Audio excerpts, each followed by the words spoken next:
to follow your commands could never come from me. Oh, Father, use my ransom life in any way you choose, and let my song forever be my only boast is Hallelujah. All I have is Christ. Hallelujah. Jesus is my life.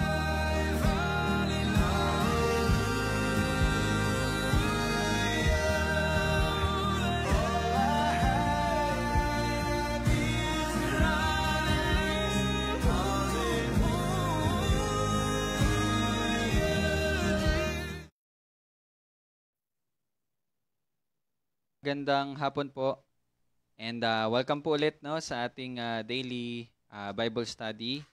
So medyo na-delay po, may nasikaso lang. So we praise God kasi despite na maulan po, meron pong electricity, meron din pong internet. So praise the Lord for sa favor, no? And sa safety din ng bawat isa. So magpapatuloy po tayo. Buksan po natin ang ating mga Biblia sa John chapter 4.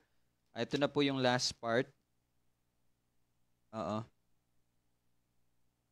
Okay, last part po ng chapter 4. Okay? So babasahin po natin yung verse 46 hanggang verse 54 po. Okay? Sige, request ko po si Tito Bong, pakibasa po yung 46 hanggang 54 po.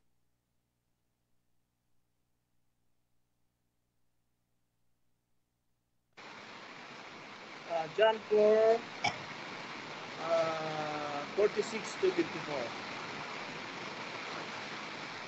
Pagkatapos ay pumunta siyang muli sa Kana na Galilea, na dooy kanyang ginawang alak ang tubig. At sa Kapernaum ay naroon ng isang pinuno ng pamahalaan na ang anak na lalaki ay may sakit.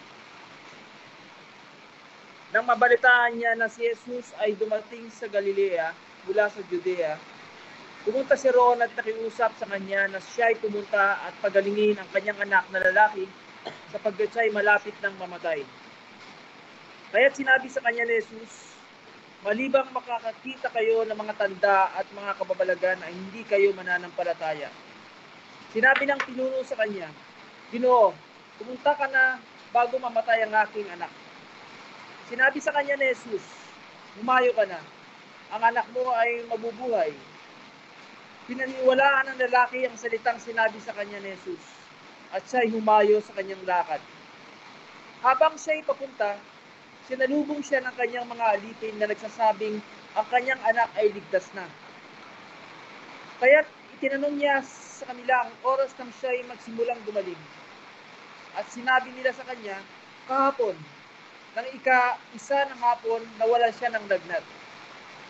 Kaya't nalaman ng ama na sa oras ng iyon ay sinabi sa kanya ni Jesus, ang anak mo ay mabubuhay.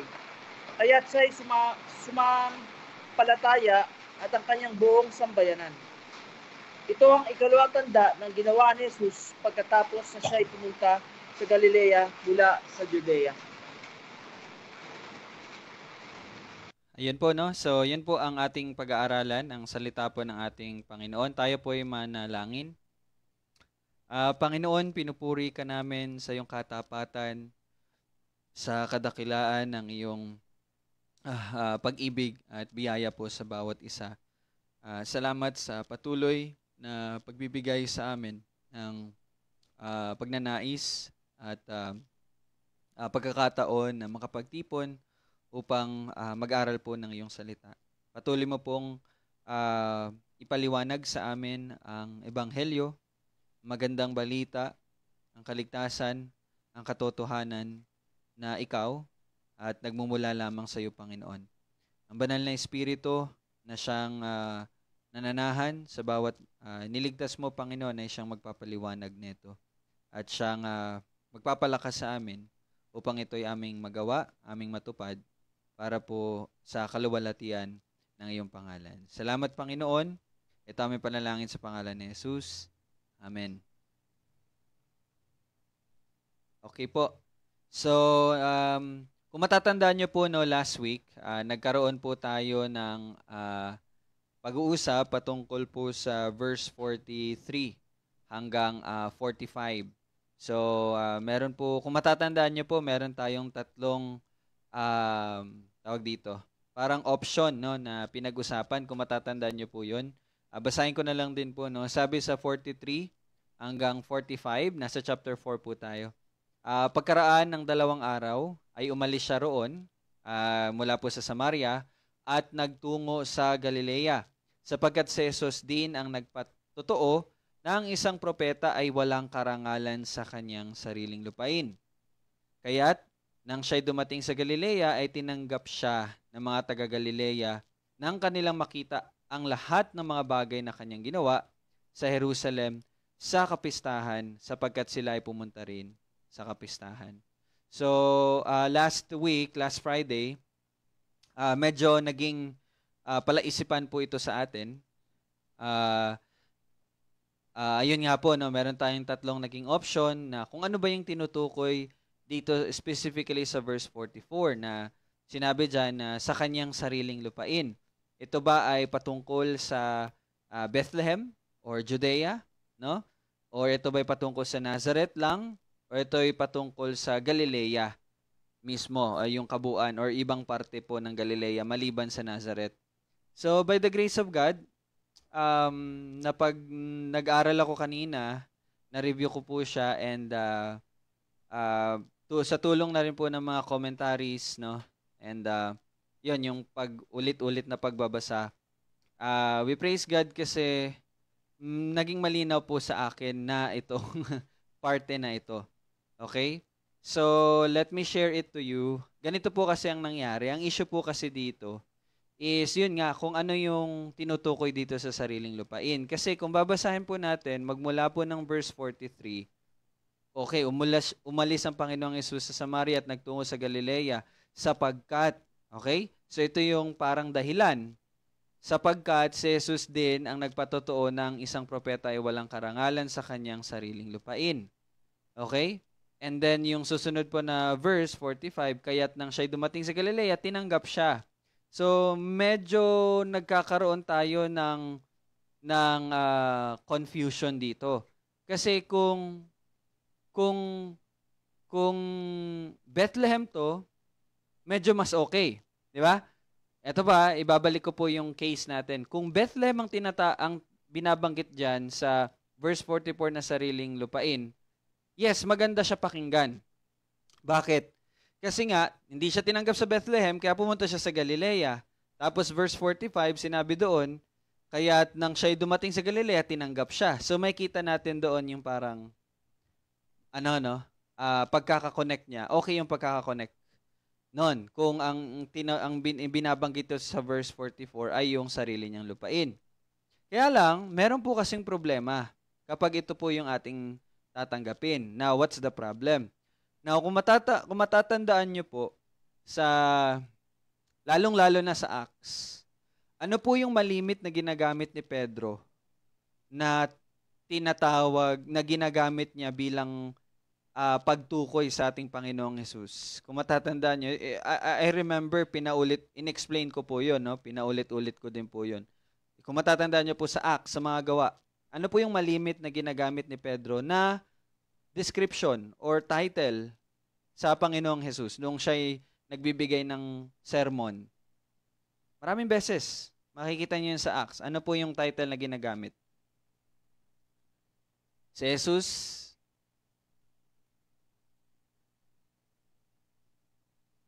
Sige po, open nyo lang po yung mic nyo para si Jesus. Sareno. Okay. Si Jesus na taga Nazareth. Di ba? Yan po yung malimit na ginagamit ni Pedro. So, ibig sabihin, medyo magkakaroon tayo ng problema doon. Kung ang ating sasabihin na dito sa verse 44 na sariling lupain ay Bethlehem, yun na Bethlehem, kasi nga, even the disciples, although alam natin ang Panginoong Hesus ay pinanganak sa Bethlehem at nararapat lang kasi yun po yung propesiya patungkol sa Mesiya, di po ba, na magmumula siya sa lipi ni David. Ibig sabihin siya ay isisilang din talaga sa bayan ni David, which is ang Bethlehem. So, meron po tayong propesiya dyan sa Old Testament. Kaya lang, yun nga po, sa Acts, malimit talaga na ginagamit si Jesus na taga Nazareth. Ibig sabihin, ang Panginoong Hesus ay formally and widely known bilang taga Nazareth, na yun po ang kanyang sariling lupain. No?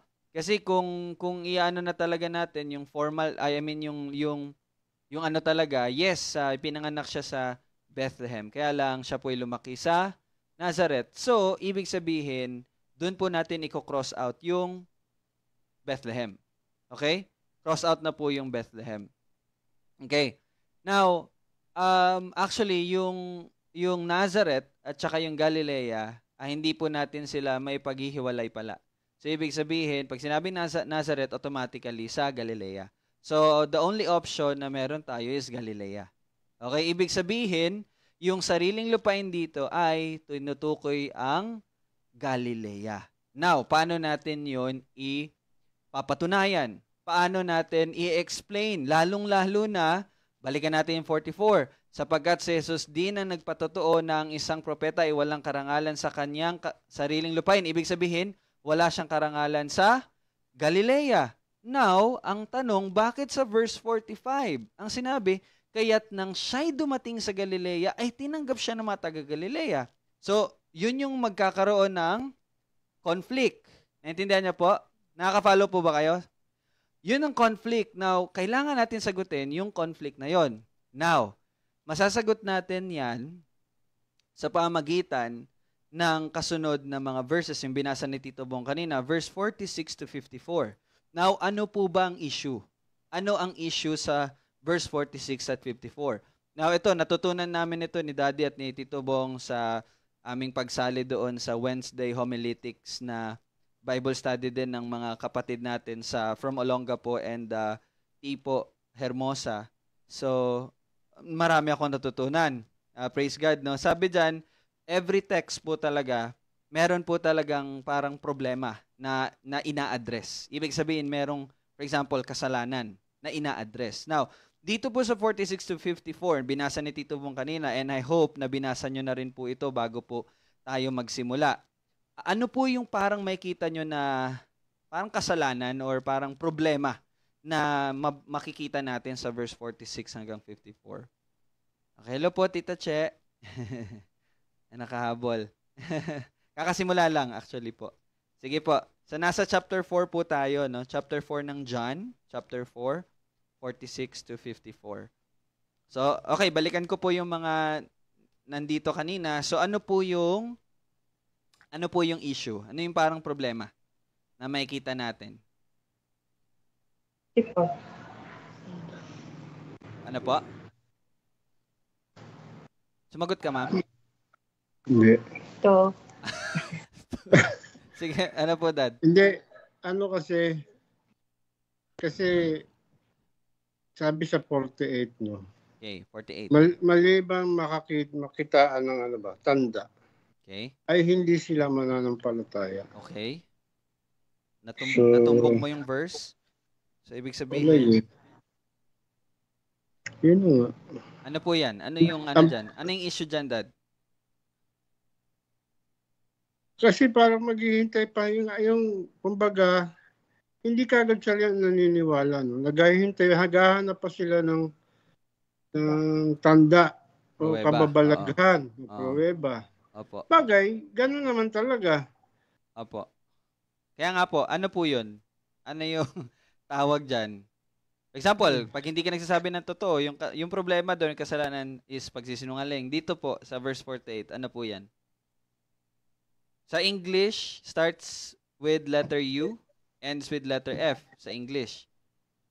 Sa Tagalog, UNICEF. UNICEF.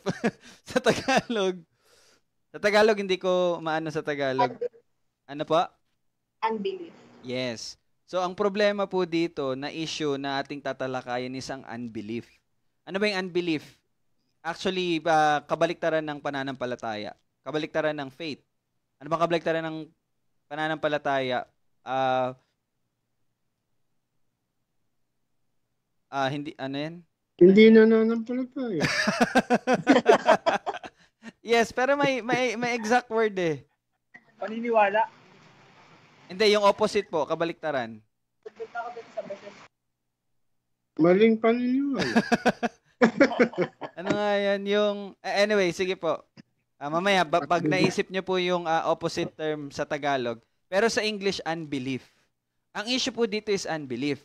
Okay, now, ano yung kahalagahan na na-identify natin yung issue doon sa, issue natin kanina sa verse 46. Kasi nga sabi sa 45,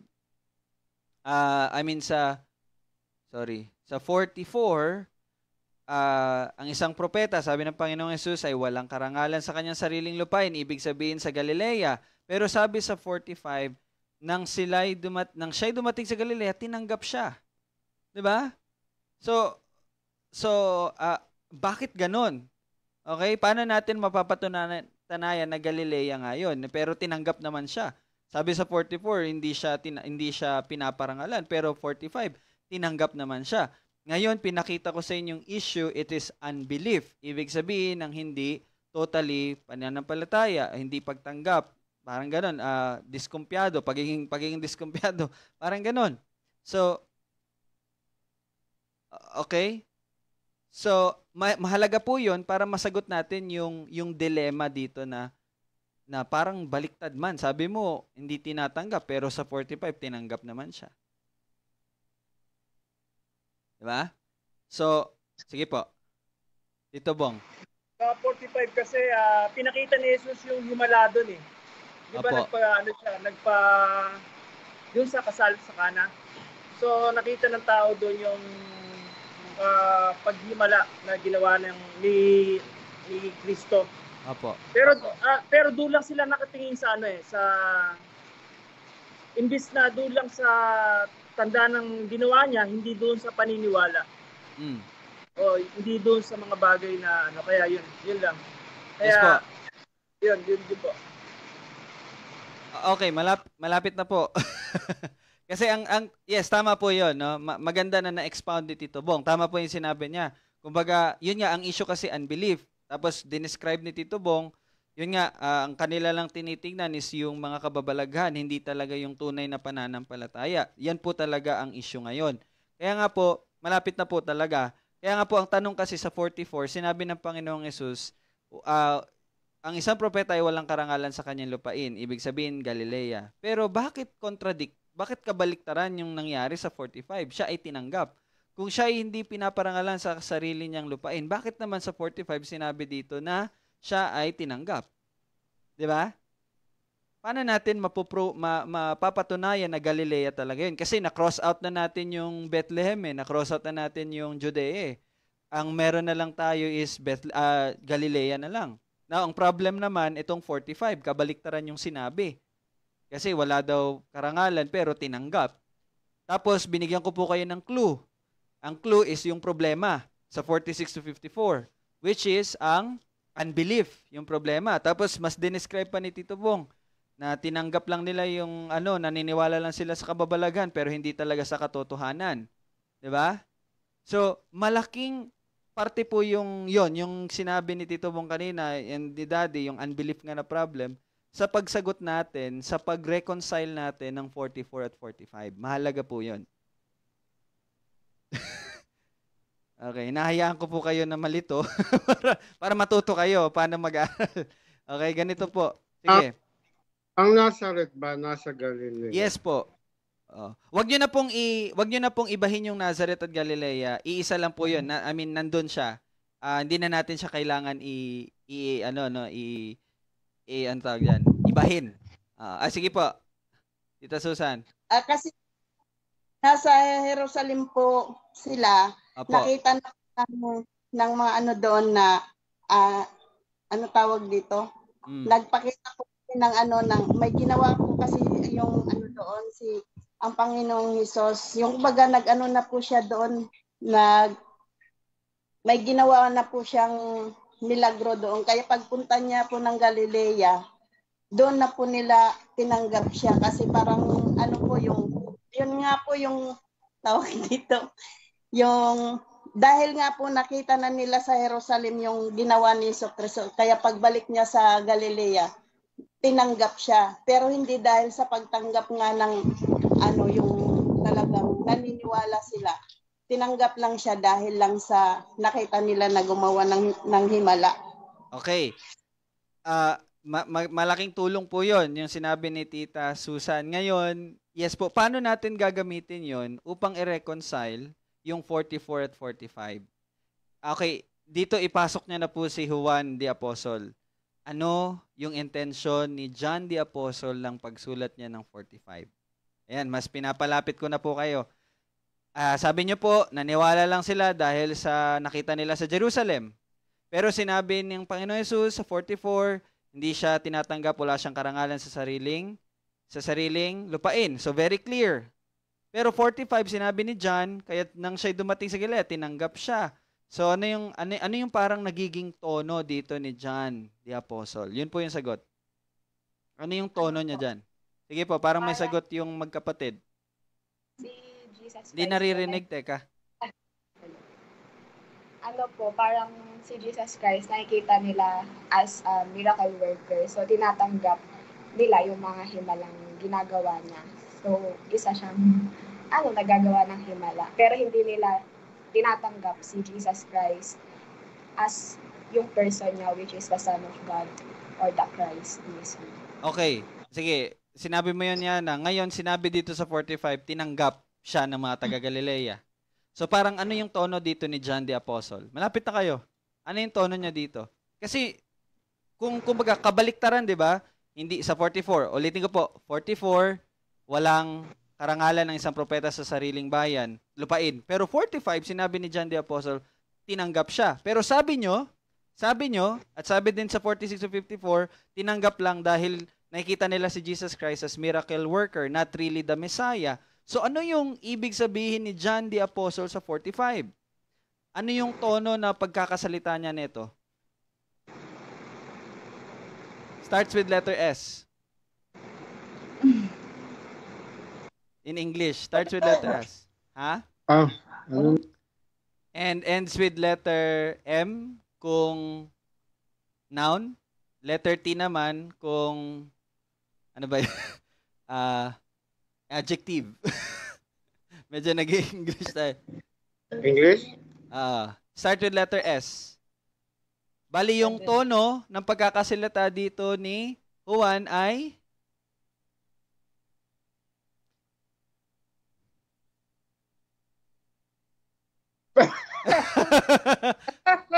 okay, bigyan ko kayo ng example. Ay, ang init talaga ngayon.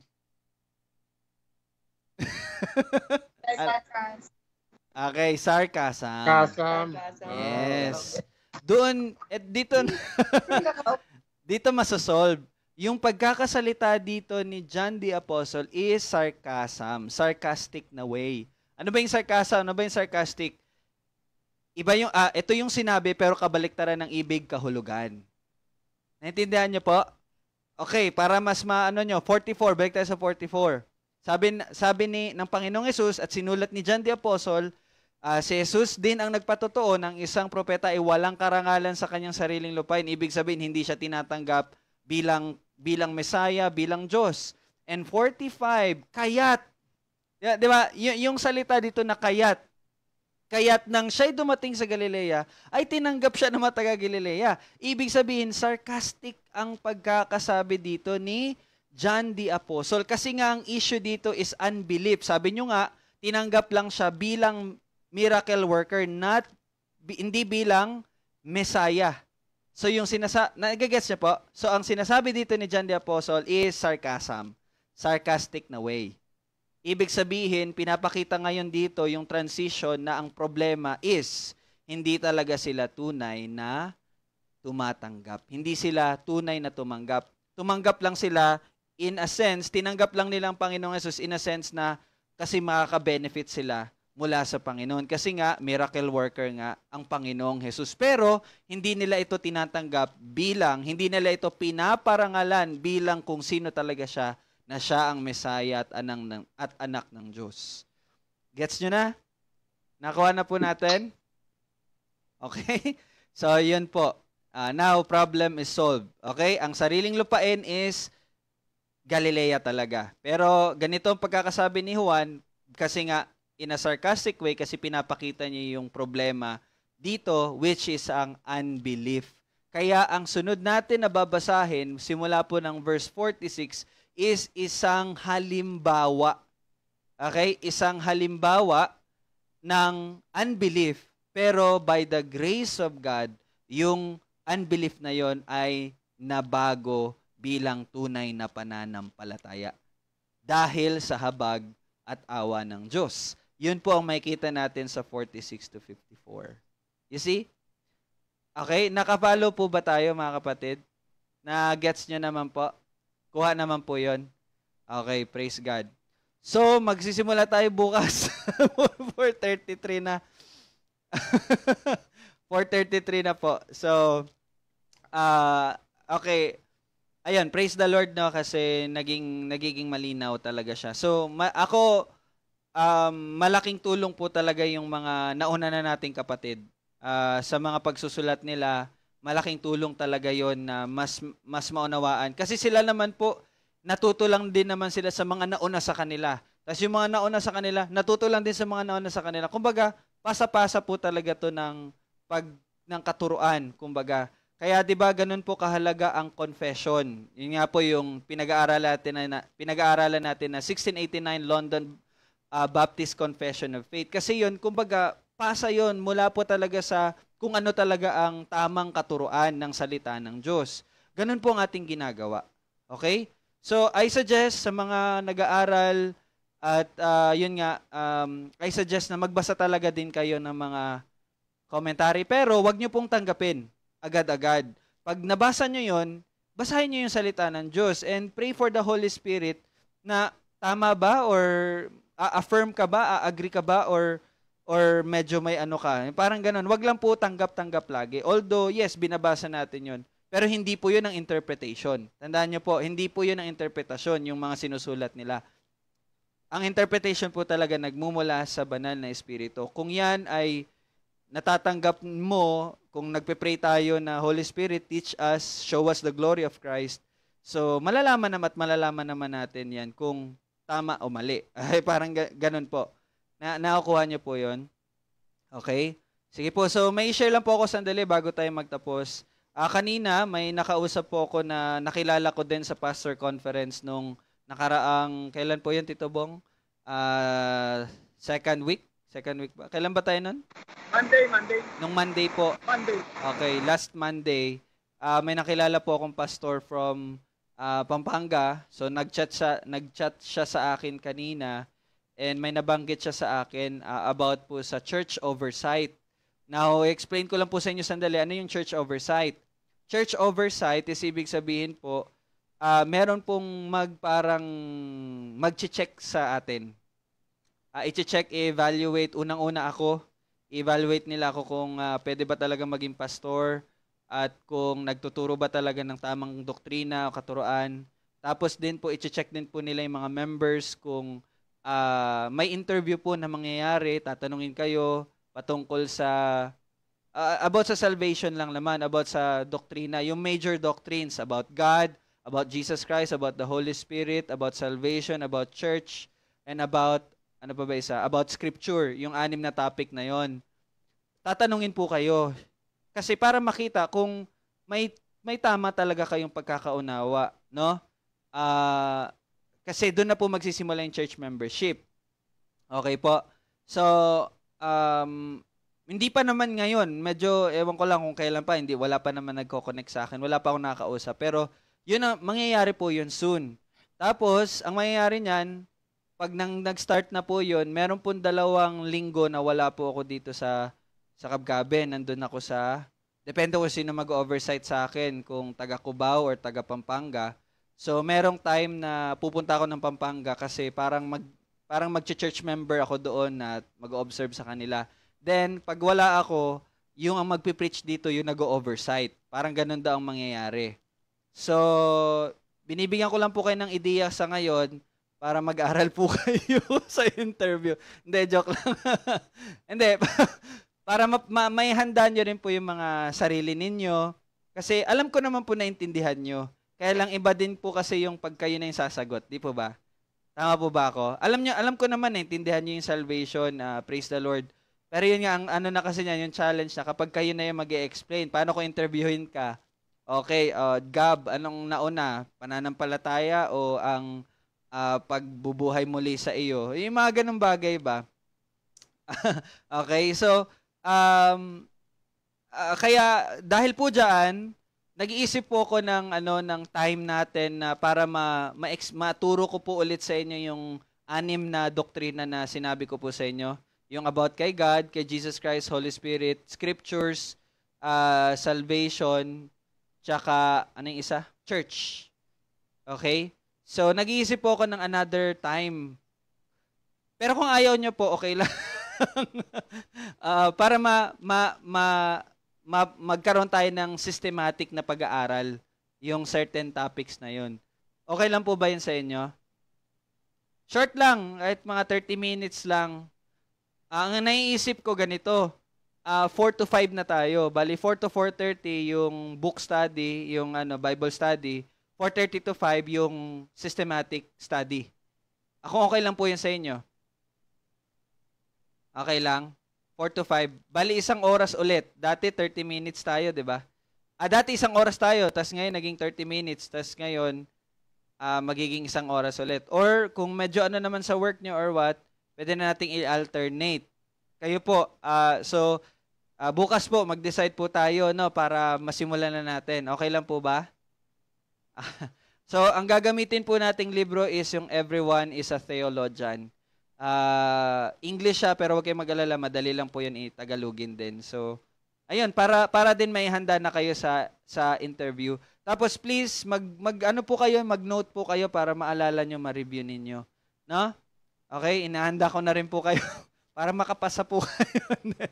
De, joke lang. Pasa naman yan, ano lang talaga, para lang mas maging malinaw at madali sa inyo na maipaliwanag. Okay po?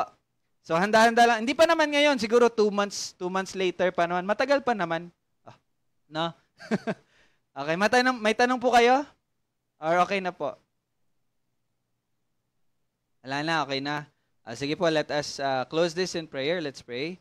Panginoon, pinupuri ka namin at salamat dahil ang salita mo ay hindi talaga siya magiging hiwaga sa amin dahil ang banal na Espiritu ay ang siyang nagpapaliwanag nito sa bawat isa. Maraming salamat sa pagbibigay linaw at ngayon ay kami ay dadako na sa pag-aaral patungkol sa unbelief. Salamat Panginoon dahil ito'y magbibigay ng tulong sa bawat isa upang mas maging malinaw palalo at ang aming pananampalataya at kami ay lumago sa aming pananampalataya. Salamat Panginoon dahil ito'y biyaya mo lamang at sa mga darating na pag-aaral, patuloy mo kaming gabayan. At naway ingatan mo po patuloy mga kasamahan na wala po ngayon Panginoon. Salamat dahil ikaw pong kumikilos sa buhay ng bawat isa. Purihin ka o Diyos, ikaw lamang. Ito aming panalangin sa pangalan ni Jesus. Amen. Thank you po. God bless po. Bye.